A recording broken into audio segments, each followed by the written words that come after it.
Back to our channel. అందరూ ఎలా ఉన్నారు? నేనైతే చాలా బాగున్నానండి. ఫ్రెండ్స్, ప్రజెంట్ మనం ఈరోజు వీడియోలో ఏమంటే ప్రజెంట్ నేనైతే వారణాసి ట్రిప్ అయితే చేయబోతున్నాను. అంటే వారణాసి అంటే కాశీ. ప్రతి హిందూ కూడా కనీసం జీవితంలో ఒక్కసారైనా కాశీ అయితే వెళ్ళాలనుకుంటారు. అలాంటి కాశీ ట్రిప్ని నేనైతే చేయబోతున్నాను. కాశీలో ఎలా ఉండాలి, ఎక్కడ స్టే చేయాలి, అదేవిధంగా అక్కడ మన తెలుగు వాళ్ళ ఆశ్రమాలు ఉంటాయి, అక్కడ మనం ఎలా రూమ్స్ తీసుకోవాలి, అంటే ఫ్రీగా ఫుడ్ కూడా పెడతారు వాళ్ళే అనే ఫుల్ ట్రిప్ డీటెయిల్స్, అంటే బడ్జెట్ గురించి ఎలా వెళ్ళాలి అనే ఫుల్ ట్రిప్ డీటెయిల్స్ మీకైతే అందిస్తాను. ప్రజెంట్ నేనైతే గూడూరు రైల్వే స్టేషన్లో ఉన్నాను. ఇక్కడ నుంచి మనకైతే ట్రైన్స్ అయితే తిరుపతి నుంచి అయితే ట్రైన్స్ అయితే లేవు. గూడూరు నుంచి లేదంటే చెన్నై నుంచి అయితే వెళ్ళాల్సి ఉంటుంది. ఓకే ఫ్రెండ్స్, ప్రజెంట్ నేను ఇక్కడ ట్రైన్ ఎక్కేసి దాదాపు 2 days పడుతుంది అక్కడ వెళ్ళడానికి. అక్కడ మీకు ఫుల్గా క్లారిటీగా అయితే మీకైతే చూపించబోతున్నాను. ఓకే ఫ్రెండ్స్, మనమైతే వెళ్ళిపోదాం. ఫ్రెండ్స్, నేను తిరుపతి నుంచి కాశీకి అయితే వెళ్తున్నాను. తిరుపతి నుంచి డైరెక్ట్గా ట్రైన్స్ అయితే లేవు కాశీకి. చెన్నై నుంచి ట్రైన్స్ అయితే స్టార్ట్ అవుతాయి. అది గూడూరులో అయితే ఆపుతుంది. మనం చెన్నై నుంచైనా లేదు అంటే గూడూరు నుంచి అయితే వెళ్ళొచ్చు. అదే మన తెలుగు రాష్ట్రాల్లో మనం కాశీకి ఎక్కడికైనా వెళ్ళాలనుకుంటే హైదరాబాద్ నుంచి మాత్రం డైలీ అయితే ట్రైన్స్ అయితే అవైలబిలిటీలో ఉంటాయి. అక్కడి నుంచి వెళ్ళొచ్చు. మిగతా అన్ని ప్లేసుల్లో వీక్లీ ఎక్స్ప్రెసెస్ అయితే ఉంటాయి. ఫైనలీ ట్రైన్ కూడా ఎక్కేసాను. ఇందులో అయితే ఎవరు లేరు. ఇదైతే 3 tier AC. అంతే, నెక్స్ట్ స్టేషన్లో ఏదైనా ఫిల్ అయ్యేటట్టుంది. ఓకేనా, వెళ్దాం రండి.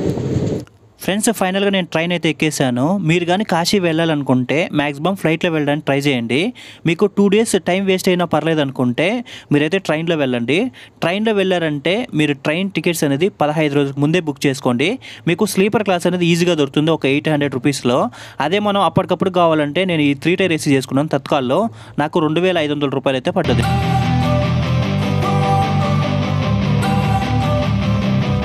Don't wanna sleep in, cause I got something to prove. I gotta take what I hate and finally make a move. I think of you and all the shit you don't do.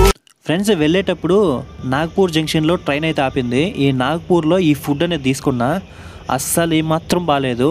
నేను లోపల open చేసి తిన్నాక తెలిసింది మొత్తం అక్కడ పప్పు ఉంది కదా, అది మొత్తం వాటరే. ఆ పప్పు ఉందనే తీసుకున్నాను ఆల్మోస్ట్. అసలు ఏమాత్రం ఒక్కటి కూడా నచ్చలేదు. ఈ నైట్ టైం అయ్యే కొందరికి ఇంకేం చేయాలో తెలియక ఇదే ఫుడ్ తినేసి పడుకున్నా ఆ రోజంతా.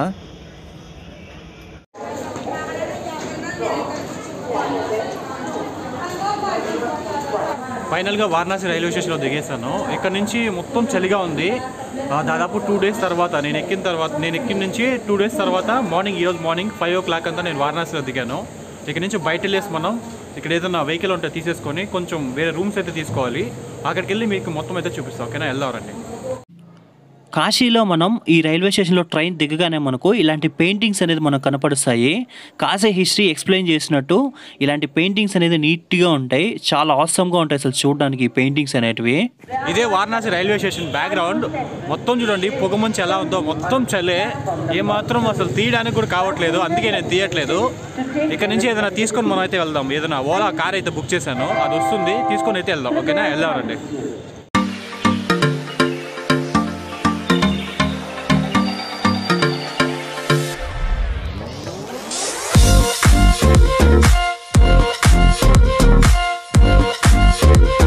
ఫ్రెండ్స్, ఫైనల్గా మనం రైల్వే స్టేషన్ నుంచి కాశీలో ఎక్కడికి వెళ్ళాలి, ఎక్కడ స్టే చేయాలో నేను మీకైతే ఈ వీడియోలో అయితే చూపిస్తాను. కాశీలో మన రైల్వే స్టేషన్లో దిగ్గానే మనం కానీ అక్కడ కానీ ఆటో వాళ్ళు ఉంటారు, వాళ్ళు కానీ అడిగామంటే వాళ్ళకి నచ్చినటువంటి హోటల్ అయితే దింపేసి ఆ రోజు నుంచి మీకు మొత్తానైతే, అంటే వాళ్ళు ప్రతి దానికి మేము చూసుకుంటామని చెప్పి, అంటే ఉదాహరణకు మన చిరంజీవి సినిమాలాగా నాది తెనాల నీది తెనాల బ్యాచ్ ఫుల్గా డబ్బులు తీసుకుని అయితే మోసం చేస్తారు. అలా కాకుండా మన తెలుగు వాళ్ళకి సంబంధించినటువంటి కొన్ని ఆశ్రమాలు, అలాగే కొన్ని రూమ్స్ అయితే ఉన్నాయి. వాటి గురించి అయితే నేను మీకైతే క్లియర్గా అయితే ఎక్స్ప్లెయిన్ చేస్తాను. అందులో మొదటిది వచ్చి ఆంధ్ర ఆశ్రమం ఉంటుంది, రామతారక ఆంధ్ర ఆశ్రమం. ఇంకా రెండోది వచ్చేసి ఏమంటే సైకిల్ బాబా ఆశ్రమం అనేసి ఉంటుంది. ఇక్కడ వచ్చేసి మనకి రూమ్స్ అనేవి అవైలబిలిటీలో ఉంటాయి, అలాగే మనకి లాకర్స్ కూడా అవైలబిలిటీలో ఉంటాయి. 1 memberకి 200 రూపీస్ అయితే ఛార్జ్ చేస్తారు. అలాగే ఇందులో ఫుడ్ అన్ని A to Z అయితే వాళ్ళైతే పెడతారు. ఓకేనా, ఇప్పుడు మీకు వాటిని అయితే నేను మీకైతే చూపిస్తాను. ఓకేనా, చూడండి. సైకిల్ బాబా ఆశ్రమం అని చెప్పాను కదా, ఇదే సైకిల్ బాబా ఆశ్రమం. ఇక్కడ సైకిల్ స్వామి ఆశ్రమం, ఇది కూడా మన తెలుగు వాళ్ళదే. ఫ్రెండ్స్, కాశీలో మన తెలుగు వాళ్ళ ఆశ్రమాలు చాలా ఉంటాయి. అందులో ఈ సైకిల్ బాబా ఆశ్రమం ఒకటి. ఇందులో మన తెలుగు వాళ్ళకి చీప్ అండ్ బెస్ట్గా రూమ్స్ అయితే అవైలబిలిటీలో ఉంటాయి. AC and non AC rooms కూడా ఇక్కడ అవైలబిలిటీలో ఉంటాయి. ఇక్కడ ఒకవేళ మనం కానీ సింగిల్ పర్సన్ కానీ కాశీ వెళ్ళామంటే ఇలాంటి లాకర్స్ అయితే ఇస్తారు ఇక్కడ సైకిల్ బాబా ఆశ్రమంలో. ఇక్కడ మన లోపల మన లగేజ్ పెట్టేసి ఇక్కడైతే బయట అయితే పడుకోవాల్సి ఉంటుంది. ఇక్కడ చూస్తున్నాం కదా బెడ్స్, అలాంటి బెడ్స్ అయితే ఇస్తారు, ఇక్కడ పడుకోవాల్సి ఉంటుంది. ఇందులో ఒక విషయం ఏమంటే ఈ సైకిల్ బాబా ఆశ్రమంలో మన తెలుగు వాళ్ళ ఆశ్రమం ఆశ్రమాల్లో మనం కానీ రూమ్ తీసుకుంటే వాళ్ళు మధ్యాహ్నం సాయంత్రం 2 పూటల వాళ్ళు మనకి ఫుడ్ అనేది ప్రొవైడ్ చేస్తారు. మనకు చాలా చీప్ అండ్ బెస్ట్గా మనకైతే రూమ్స్ అయితే దొరుకుతాయి ఇక్కడ. ఫ్రెండ్స్ చూసారు కదా ఈ సైకిల్ బాబా ఆశ్రమం ఎలా ఉందో. అలాగే ఇప్పుడు మనం రామ్ తారక్ ఆశ్రమం ఒకటి ఉంటుంది, శ్రీ రామ్ తారక్ ఆశ్రమం. మనం అక్కడికి వెళ్ళేసి మనం ఆ తెలుగు ఆశ్రమం కూడా ఎలా ఉంటుందో నేను మీకైతే చూపిస్తాను. ఓకేనా, వెళ్ళి చూద్దాం. ఇక్కడ నుంచి మనకి పక్కనే ఉంటుంది, కొంచెం గల్లీలో వెళ్ళాలి, సందుల్లో లోపలికి వెళ్ళి చూపిస్తాను. ఓకేనా, వెళ్దారండి. ఫ్రెండ్స్, ఈ సైకిల్ బాబా ఆశ్రమం అదే రామ్ తారక్ ఆశ్రమం వెళ్ళే ముందు మనకు చాలా ఇలాంటి ఆశ్రమాలు అయితే కనపడతాయి. ఆంధ్ర ఆశ్రమం, శ్రీ సాయికృష్ణ ఆశ్రమం, విశాఖ శారదాపీఠం, ఇలాంటి చాలా ఆశ్రమాలు అయితే కనపడతాయి. మీరు ఇక్కడ కూడా రూమ్ అయితే తీసుకోవచ్చు. ఫ్రెండ్స్, ఈ సందులలో మొత్తం మన తెలుగు వాళ్ళకి సంబంధించినటువంటి అన్ని హౌసెస్ ఉంటాయి. ఎక్కడ చూసినా నీట్గా మనకి తెలుగు బోర్డ్సే కనపడతాయి. ఇక్కడ కానీ ఈ సైకిల్ బాబా ఆశ్రమం కానీ ఈ రామతారక ఆశ్రమం దగ్గర కానీ వచ్చామంటే మనకి మొత్తం తెలుగులోనే ఉంటాయి బోర్డులు. అంటే మన ఏపీలోనో తెలంగాణలోనో ఉన్నట్టే అనిపిస్తుంది మనకి ఫీలింగ్ కూడా. ఇక్కడ ఎవరిని అడిగినా తెలుగు కూడా మాట్లాడతారు. ఓకేనా, ఇప్పుడు మనం ఆ ఆశ్రమం దగ్గరికి వెళ్ళేసి మిగతాన్ని చూద్దాం. ఫ్రెండ్స్, కాశీలో మన తెలుగు వాళ్ళ ఆశ్రమాల్లో అతి పెద్ద ఆశ్రమం ఈ రామతారక ఆశ్రమం. మీరు రూమ్స్ అనేటివి కాశీ వెళ్ళినప్పుడు ఇక్కడైతే ట్రై చేయండి. ఇక్కడ కానీ దొరకలేదు అంటే సైకిల్ బాబా ఆశ్రమంకి అయితే వెళ్ళండి. ఈ రెండింటిలో దొరకలేదంటే నేను కొన్ని చూపించాను కదా ముందు, అలాంటి వాటిలో అయితే ట్రై చేయండి. ఎందుకంటే ఇక్కడ ఎక్కడైనా ఫుడ్ పెడతారు. మీరు కానీ 5 మంది వచ్చారనుకోండి, ఒక్కొక్కరికి 100 రూపాయలు లెక్కన 1 డేకి 500 రూపాయలు రూమ్ దొరుకుతుంది. ప్లస్ మనకు ఫుడ్ కూడా దొరుకుతుంది. ఓకేనా, ఫ్రీగా. కాకపోతే ఈ ఆంధ్ర ఆశ్రమాల్లో ఎక్కడా కూడా మనకి రూమ్స్ అనేది ఆన్లైన్ బుకింగ్ అయితే ఉండదు. మనం డైరెక్ట్గా అక్కడికి వెళ్ళి ఆఫ్లైన్లో రూమ్స్ అయితే తీసుకోవాల్సి ఉంటుంది. ఫ్రెండ్స్, ఈ వీధిలో మనకి దాదాపు మన తెలుగు వాళ్ళకి సంబంధించినటువంటి దాదాపు 5-6 ఆశ్రమాలు దాకా ఉంటాయి. చాలా ఆశ్రమాలు ఉంటాయి. ఇందులో ఫేమస్ అయినవి మాత్రం ఒకటి శ్రీ రామతారక ఆశ్రమం ఒకటి, ఆంధ్ర ఆశ్రమం ఒకటి, నెక్స్ట్ వచ్చి సైకిల్ బాబా ఆశ్రమం ఒకటి. ఇక్కడ మాత్రం మీరు సింగిల్ పర్సన్ వచ్చారంటే సైకిల్ బాబా ఆశ్రమంకి అయితే వెళ్ళండి. రూమ్స్ అయితే అవైలబుల్ ఉంటాయి. లేదు అన్న లాకర్ అయితే ఇస్తారు 1 డేకి, ప్లస్ ఫుడ్ కూడా వాళ్ళకి ప్రొవైడ్ చేస్తారు. అదేవిధంగా అదే కాకుండా ఇక్కడ చాలా చూపించాను కదా, సాయికృష్ణ అని, నెక్స్ట్ వచ్చి శారదాపీఠం అని, ఇవన్నీ చాలా ఉంటాయి. మనం ఈ సైడ్ అంటే ఈ సరౌండింగ్లో మనకు అన్ని అవైలబుల్లో ఉంటాయి. మీరు వచ్చినప్పుడు మాత్రం యూస్ చేసుకోండి. ఓకేనా ఫ్రెండ్స్, మనం ఈ రామతారక ఆశ్రమం నుంచి జస్ట్ మనకు ఒక వాకబుల్ డిస్టెన్స్లోనే మానస సరోవర్ ఘాట్ అనేసి మనకు గంగా నది అయితే వస్తుంది. మనకు దగ్గరలోనే ఉంటుంది. ఇక్కడ మార్నింగ్ మనం కానీ వెళ్ళామంటే మనం సన్ రైజ్ అయితే ఉంటుంది. చూడడానికి మాత్రం చాలా బాగుంటుంది ఇక్కడ. ఫ్రెండ్స్, పొద్దున్నే నేను కాశీలో ఉన్నటువంటి అన్ని ఘాట్లలో తిరుగుతున్నాను. మొత్తం మంచిగా బ్యాక్ సైడ్ మొత్తం గంగా వాటర్ మొత్తం అసలు ఏమాత్రం కనపడట్లేదు. నోట్లో నుంచి కూడా పొగలు వస్తున్నాయి చలికి. కాశీలో ఉన్నటువంటి ఘాట్స్ ఇవి. మొత్తం ఇదంతా మంచిగా ఉంది పొద్దున్నే. అంటే పొద్దున్నే ఏం కాదు, ఇప్పుడు టైం కూడా 8 అవుతుంది. 8 అయినా కానీ ఇంకా పొగ మంచి అయితే పోలేదు. ఇక్కడ ఎలా ఉందో చూడండి. ఫ్రెండ్స్, ఇక్కడ కాశీలో 80కి పైగా ఘాట్స్ అయితే ఉంటాయి ఈ గంగా నది ఒడ్డున. ఇవన్నీ మీరు నడుచుకుంటూ వెళ్ళి కూడా చూడొచ్చు అన్ని ఘాట్స్ మీకు ఓపుకుంటే. లేదు అనుకుంటే ఇక్కడ మనకు గంగా నదిలో బోట్ రైడింగ్ ఉంటుంది. ఈ బోట్ రైడింగ్లో వెళ్ళి మీకు మొత్తం అయితే అన్ని ఘాట్లు వీళ్ళే చూపిస్తారు. తిప్పి అన్ని ఘాట్లు వీళ్ళే చూపిస్తారు. ఇక్కడ బోట్కి 1 మెంబర్కి 50 రూపీస్ నుంచి 100 రూపీస్ అయితే ఛార్జ్ చేస్తారు.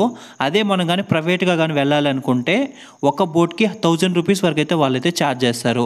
ఈ గంగా నది ఒడ్డున ఉన్నటువంటి అన్ని ఘాట్స్లలో 2 ఘాట్లలో చనిపోయిన వాళ్ళని మాత్రమే కలుస్తారు. ఒకటి హరిశ్చంద్ర ఘాట్, నెక్స్ట్ ఇంకోటి మణికర్ణిక ఘాట్. ఈ 2 ఘాట్లలో చనిపోయిన వాళ్ళని అయితే కాలుస్తూ ఉంటారు. ఇక్కడికి వెళ్ళి మాత్రం తప్పకుండా అయితే చూడండి.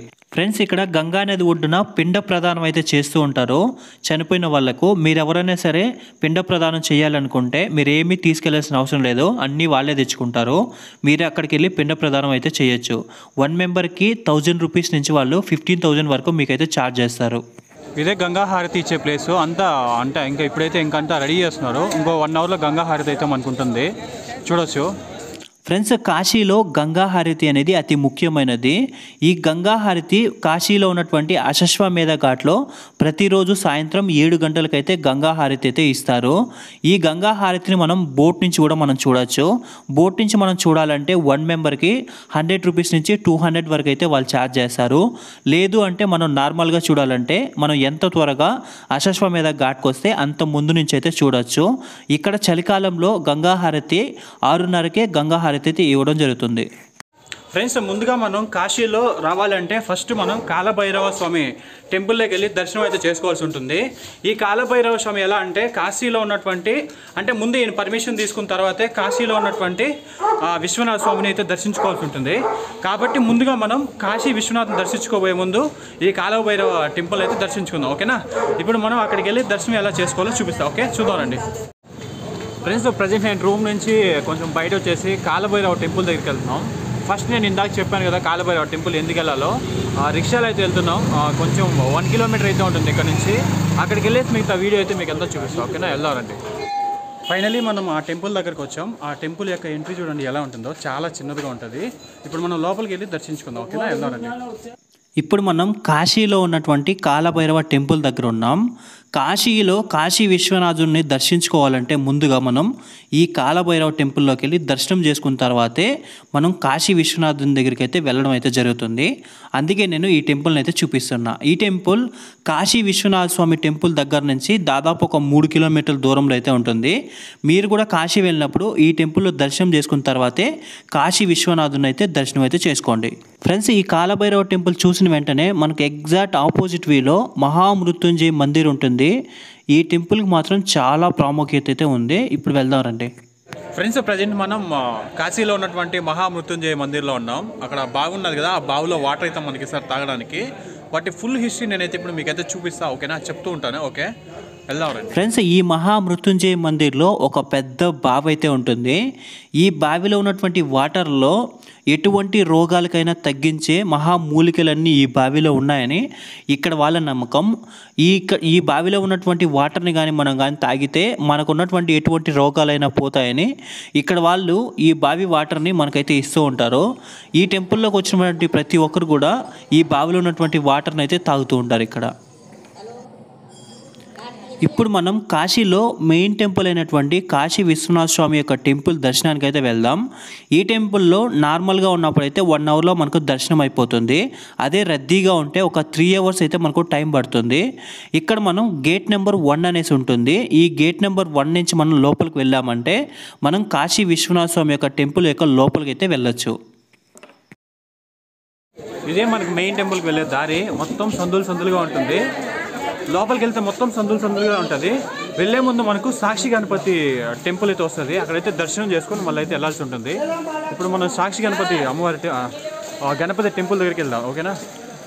ఫ్రెండ్స్, ఇప్పుడు మనం కాశీ మెయిన్ టెంపుల్లో వెళ్ళే దారిలో అయితే వెళ్తున్నాం. ఈ దారి మొత్తం ఇరుకిరుగ్గా ఉంటుంది. కాశీలో మొత్తం ఇలాంటి సందులే ఉంటాయి. అసలు ఎందుకు ఇలాంటి సందులు ఉంటాయంటే కాశీలో ఉన్నటువంటి టెంపుల్స్ని కొంతమంది ముస్లిం రాజులు నాశనం చేస్తారన్న ఉద్దేశంతో ఇక్కడ ఉన్న వాళ్ళు కాశీ చుట్టూ ఇలా ఇల్లు అయితే కట్టేశారు. అంటే టెంపుల్ చుట్టూ ఇలా అయితే ఇల్లు అయితే కట్టేశారు. వాళ్ళు వచ్చి చూసినప్పుడు ఎక్కడ టెంపుల్ ఉందో ఎక్కడ ఇల్లు ఉందో కూడా అర్థం కాకుండా ఇలా అయితే కట్టేశారు. ఫ్రెండ్స్, ఇక్కడ వరకే కెమెరా అయితే అలౌ చేస్తారు. ఇక టెంపుల్లోకి కెమెరా అయితే నాట్ అలౌడ్. ఇక్కడ మనకు సాక్షి గణపతి టెంపుల్ ఉంటుంది. సాక్షి గణపతి గుడి ఇదే.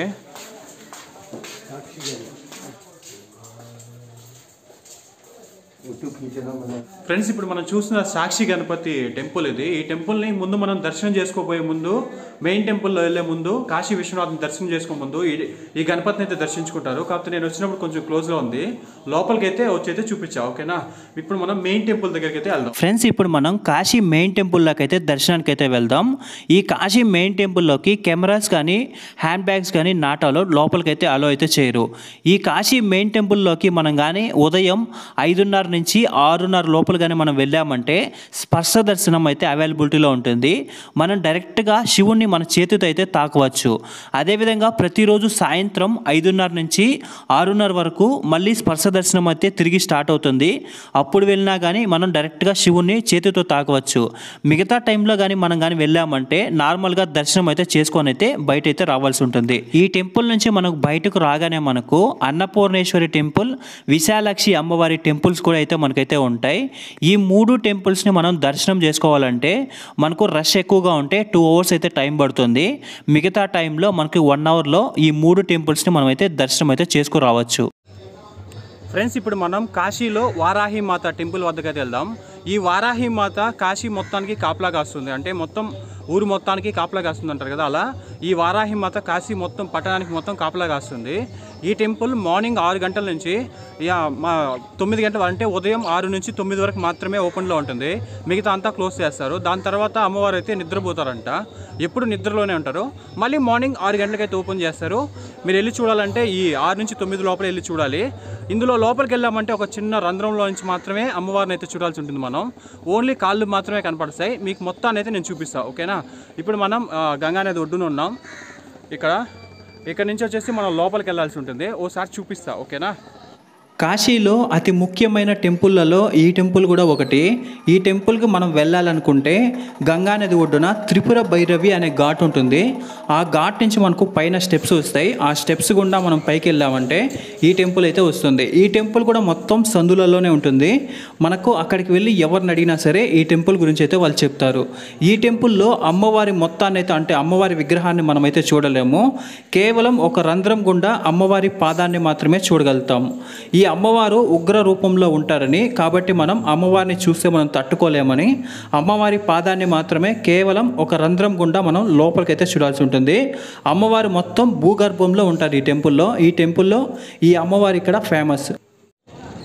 ఫ్రెండ్స్ చూసారు కదా, ఈ వీడియో మీకు అందరికీ బాగా నచ్చింది అనుకుంటా. ఈ వీడియో మీకు అందరికీ కాశీ గురించి ఆల్మోస్ట్ నేనైతే ఇచ్చాను. కొన్ని ప్లేసుల్లో మాత్రం టెంపుల్స్లో మాత్రం వీడియోస్ అయితే అలో చేయరు కాబట్టి అక్కడైతే కొన్ని అయితే చూపించాను. ఓకే ఫ్రెండ్స్, ఇదే ఫ్రెండ్స్ వీడియోతో నెక్స్ట్ వీడియోతో మళ్ళీ కలుసుకుందాం. అంతవరకు బాయ్ బాయ్.